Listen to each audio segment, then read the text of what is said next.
Hello and welcome back to the Home Screen Podcast. This is episode 18, the first episode of 2025. Today I'm joined by Benji. Again, hello. Again, third episode in a row, co-host Benji. I'm getting the co-host status soon, hopefully. Getting his miles in.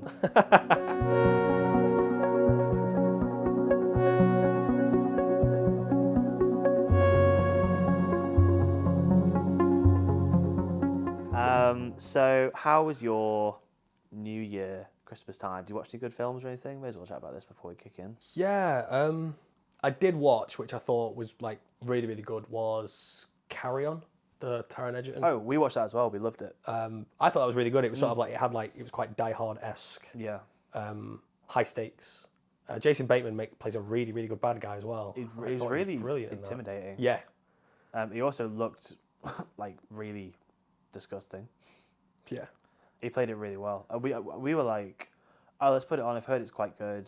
We were kind of busy doing some things at the same time, and then about 20 minutes in, we kind of locked in and we were like, oh, this is actually, we actually quite like this. It's one of those, I didn't go in with like, not zero expectations, but I went in with like lowish. I'm like, you know, like Netflix films, like for every Irishman, you've got 10 6 Undergrounds. 10 hot frosties. Yeah, like absolute dross. It's just like, who greenlit this? We could go on about it for a long time, but I think that we were saying that in terms of new Christmas films that came out this year, it's a film that's set at Christmas. It's hot. It's not really a Christmas film, but I guess in a similar vein to Die Hard, that's one of the better offerings compared to the rest of the slop that was just put up by Netflix and that. To wish I know that one. That was quite good. There's probably other films that I'm forgetting, like right now, that I will have watched and thought that was quite good. Which is mad because I've got a list longer than my arm of like films, TV that I like need to just get on and watch that I just haven't. My watch list on I mean it's different because on Letterboxd I'll just add anything and everything to my watch list, but it's like 500 films. Still on the notes app, like just absolutely.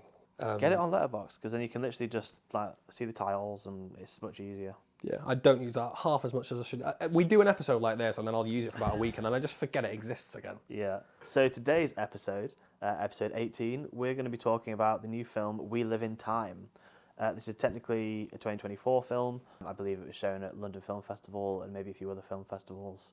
Directed by John Crowley. This is one of his first films, I think, that's really kind of gunning for award recognition. I think it should be in the conversation, I think, as we get towards the BAFTAs. Starring Andrew Garfield as Tobias Durand and Florence Pugh as Al McBrule.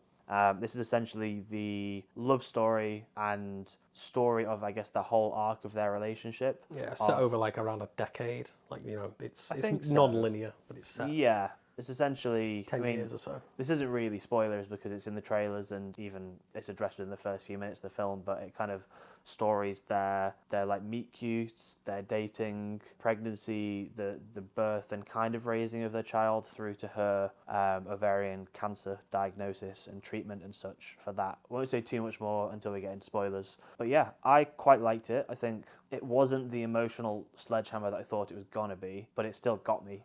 We saw it and then my partner Charlotte also saw it and she was hit more by it than I think we were, but it was very, very good. I mean, it's, again, went in with the expectations, like you say, that it would be this emotional roller coaster that would, I was thinking purely like About Time, where it's sort of like very, maybe not lighthearted, but very funny at times, and then also there were very poignant bits. Again, it was, but I think it was a little bit more muted. I think I built it up so much in my head of sort of like, this is going to be such an incredible film, and it was. Yeah. But not really for the reasons that I assumed it would do. Like, straight out of the gate, they've got, you know, Pugh and Garfield have got such palpable chemistry. You can, like, the way that they are in the relationship is just so amazing to watch, and sort of how they interact is brilliant. It's so, I think personally, it's so well done. The non-linear sort of like side to it is, to start with, like a little bit jarring, but then as you said on the drive home was it grew into it with that sort of sense. Yeah, I think at the start I was a bit like raised hairs. I was a bit like, oh no, this is a little bit too jarring. It jumps into it very quickly, doesn't it? The first 5 minutes and the choice of scenes that it shows, I was like, this is a little bit too jarring too quickly. But then by, I guess, like the second act, after the first like half an hour, you're a little bit used to it. You're used to the jumping between. And I think it's not necessarily always by this rule, but it's essentially every scene swaps. So you'll have like one scene in the past, quite helpfully noted by Florence Pugh's fringe, and then Yeah, like the way they do the hairstyling, sort of like they do it to show age as well, with like with like Yeah. multiple years with characters. I think they've done that really, really well with yeah. her distinct haircuts, like in the Andrew times of their Garfield life. less so. He doesn't really age. He just much. looks the same. Apart from his choice of clothing, I guess. He wears a bit more like dad clothing of tweed jackets and sweatshirts and stuff. But yeah, I think they handled the time jumps quite well. It did take a little bit of time to settle in. Yeah, I think it was just a very competently made film. I think it was nicely well shot. I guess one of my gripes for some modern films is the over-reliance on soft focus and depth of field, and over-reliance on close-ups and not enough mid-shots. Like, you either get long establishing shots and then most scenes are shot in close or mid-closes, and this was quite a nice mix of shots. I thought, it's nice to just see scenes where they're just talking in the kitchen. It's just mid-shots and two shots. It just felt just nicely, naturalistically shot.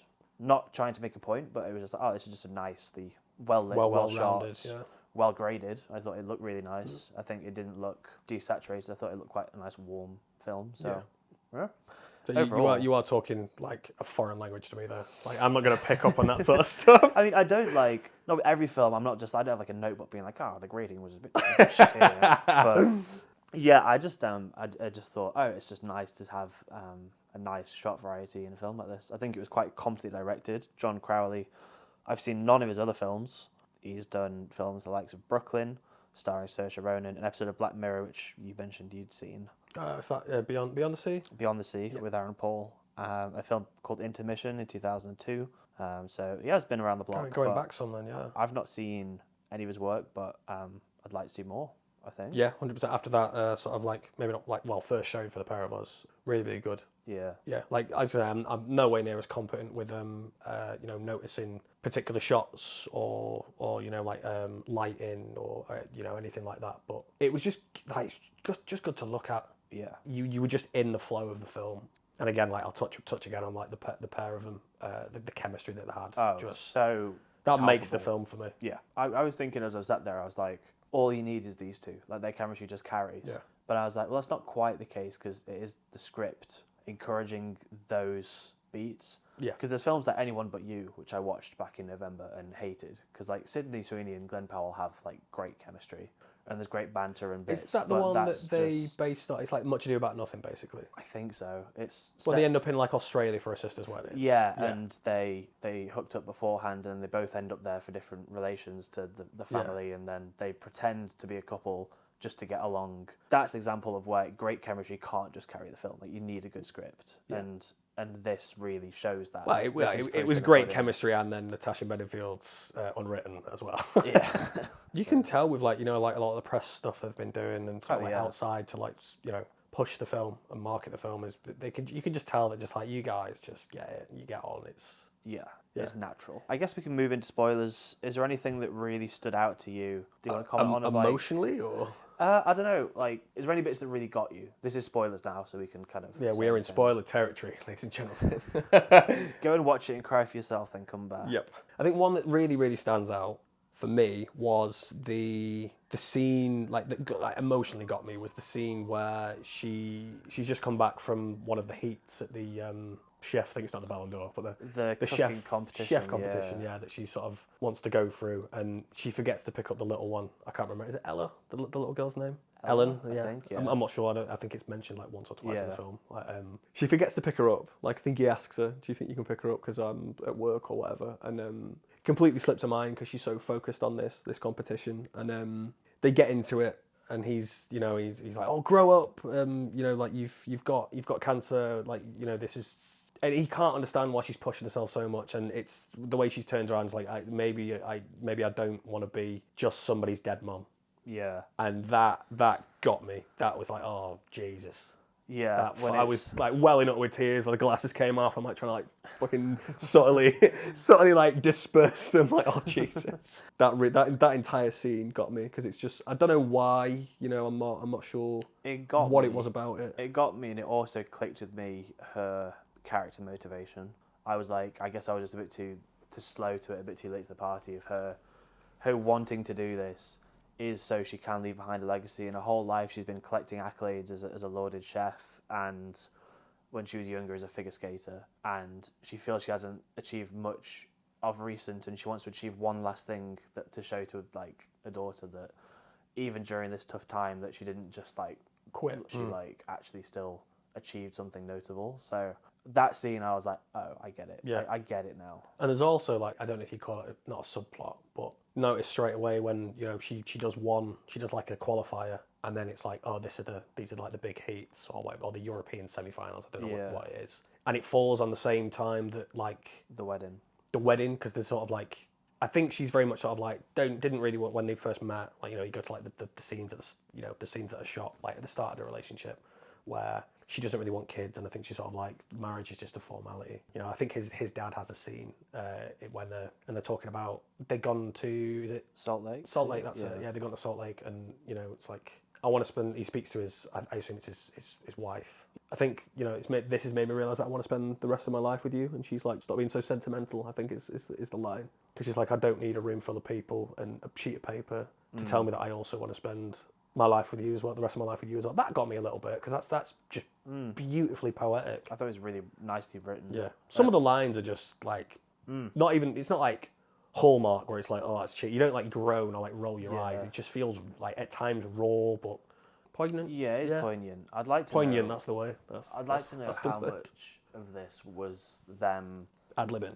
Yeah, not like mumblecore to some extent, but where they were given the beats of the scene, and then how and they much just riff it off was, one another. Yeah, where it's like, all right, in this scene, you need to say to her you want kids, and she's against that. And here's a few lines that you could say. I want to know how like by the letter was it, or how much room to breathe was it. I imagine there was quite a lot of room to breathe, or they just ran it and got a bunch of different takes, which they kind of merged together.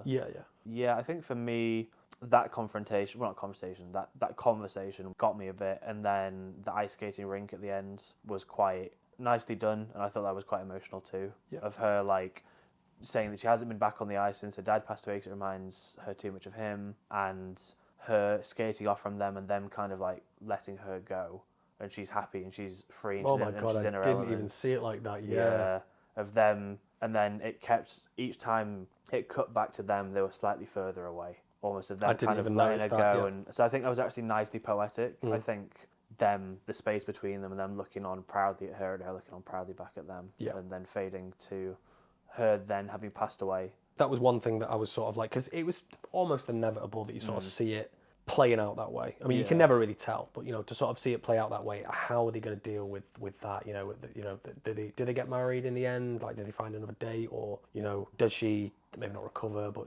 it just, the fact that it just skips over it, of sort of like the moment the dog comes through the door, like the last scene, the moment the dog comes through the door. I won't say too much about the last scene, but that scene, the moment the dog came through the door, like because it had been mentioned previously, I was like, oh, you instantly know the stake. It's like, oh, okay, which is just sad to think about, really, because that can't be easy for anyone in any real life scenario. So it's like to watch it unfold in film is still very... Yeah, and I think it was nicely done to show that, to not have it super drawn out of showing like her on a deathbed and deteriorating further, in a funeral scene, to just show that nice scene of the interaction on the ice rink, and then cut to after she's passed, I presume like 3 or 4 months after. Yeah, it's almost like that's how a daughter remembers her, almost, maybe like looking back, which is, I think, if intentional, very, very well done. And you could also say that like that's what she wanted her daughter to think of her. She wanted her daughter to think of her and be proud, and not to see her just like dying and deteriorating and withering away. And because that's what we see,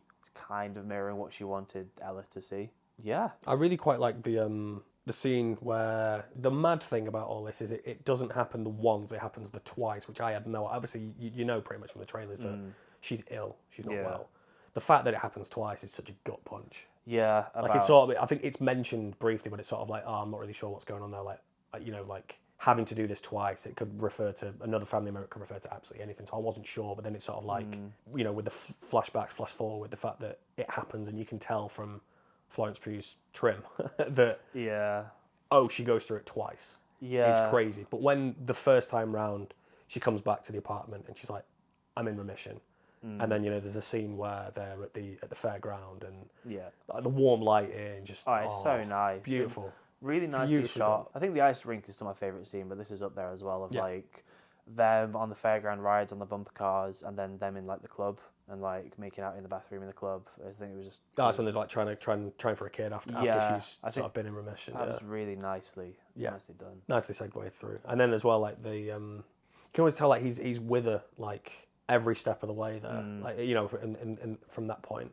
Yeah. Which is, I don't know if it like, you know, what it'd mean, but like the difference between how much she sort of like maybe not pulls away intentionally, but how focused she is on her career the second time around, and he's sort of just sort of like left wondering kind of thing. But back to that scene.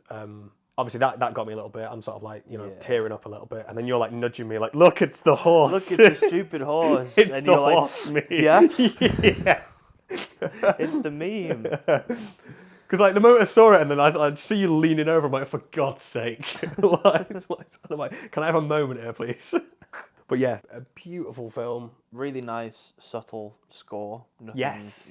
So... idea who the guy who did the soundtrack is. I don't think I've heard of him to know any of his other stuff. No, but I like how it wasn't too heavy-handed. It wasn't like, this is the sad part, so here's a big crescendoing emotional song. It was just nice, subtle pads, synths. Loved it. I thought it complemented the scenes very well. Yeah. And something we haven't even mentioned was like how funny it was. I thought it had some. At really times it good... had some, and it wasn't like out of pocket or out of place. There was humour interweaved within the scenes. The most funny, I guess, was the funny but also emotional. Evenly was the giving birth scene in the back room of the petrol station, of them like booting down the door, and then this random petrol worker holding the phone on speaker, talking them through giving birth.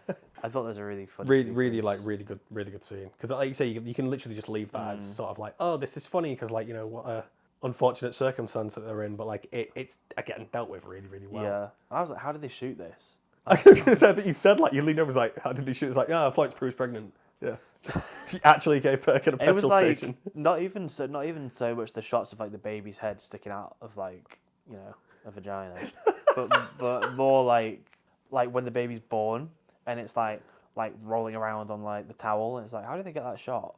Because that's not CGI. I was going to say, is it just an insert shot of someone else's baby? I think you get like they like rubber babies now, obviously, because the baby's moving. It looks very very lifelike. It looked very real. Yeah, we're gonna have to give that a Google, I think. But TLDR for me, snatches your heart and then breaks it. Yeah, pretty much.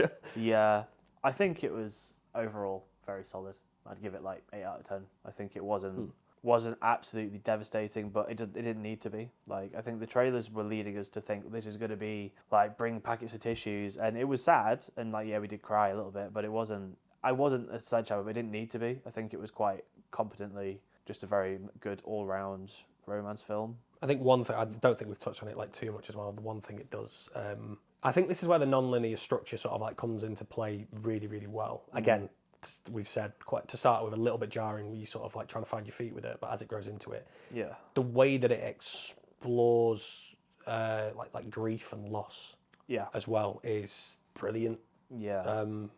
I think that would be an almost completely different experience to watch it start to finish. Like, they meet, you know, they start dating, she falls ill, she goes into remission, they have the child, it happens again, and I think it's stronger, I think, as a film, as an experience. Yeah. When you're looking at those themes in the non-linear narrative. Yeah, I agree. I think as it gets on, that becomes a pro more than a con the more it goes on. And like, not to be super interpretive, but you could almost think of that as like Andrew Garfield's character, like Toby, that's Tobias. That's kind of him like looking back. A little bit, yeah. You could almost think of like, as he's going through this traumatic journey of her being diagnosed second time, it's almost him thinking back to like when they met, the first diagnosis, the pregnancy and the proposal and stuff. You could kind of think of it as that. But yeah, I think it does work pretty well. Curious to see what other people think. Where would you say that ranks in terms of like films that made you emotional?